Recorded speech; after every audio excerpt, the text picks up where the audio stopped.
Pizza கடையில் ஒரு வயதான பாட்டி வேலை செய்து வந்தார். பாட்டி தினமும் சீஸ் பீட்சா என்ற சுவையான உணவை தயாரித்து தனது பீட்சா கடைக்கு வெளியே விற்று வந்தார். ஒரு நாள் ஒரு புத்திசாலி காகம் பில்டிங் டாப்பில் சீஸ் பீட்சாவை பார்த்தது.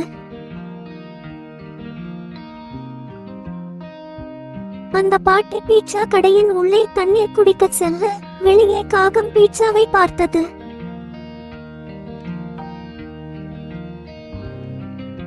காகம் வேகமாக தட்டில் இருந்து பீட்சாவை எடுத்துக்கொண்டு பீட்சா கடையில் வேகமாக பறந்து சென்றது.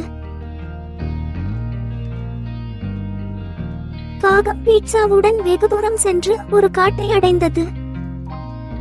காகம் நினைத்தது, பாட்டி என்னை இவ்வளவு தூரம் பின்தொடர முடியாது என்று. காகத்திற்கு மிகவும் பசிக்கிறது. பீட்சா மிகவும் நல்ல வாசனை.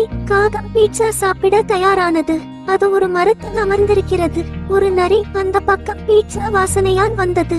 மரத்தடியில் நரி, பீட்சாவுடன் மரத்தில் காகம். நரி, ஆஹா, இது என்ன சுவையான பீட்சா வாசனை, நான் பீட்சா சாப்பிட விரும்புகிறேன். சுற்றும் முற்றும் பார்த்தது.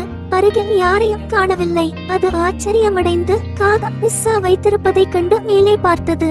அந்த பீட்சாவை சாப்பிட நரி ஒரு தந்திரம் செய்தது. நரி சொன்னது, ஹாய் அழகான காகம், நீங்கள் அருமையாக இருக்கிறீர்கள். எனக்காக பாட முடியுமா? அது அழகாக இருக்கிறது என்று கேட்ட காகம் மிகவும் மகிழ்ச்சியடைந்தது. காகம் வாயை திறந்து நரிக்காக கா கா கா கா கா என்று பாடத் தொடங்கியது. காகத்தின் வாயிலிருந்து பீட்சா கீழே விழுந்தது. நரி பீட்சாவை எடுத்துக்கொண்டு ஓடியது. ஒழுக்கம், மற்றவர்களின் சொத்தை ஒருபோதும் திருடாதீர்கள். ஒரு நாள் சிலர் உங்களை ஏமாற்றுவார்கள்.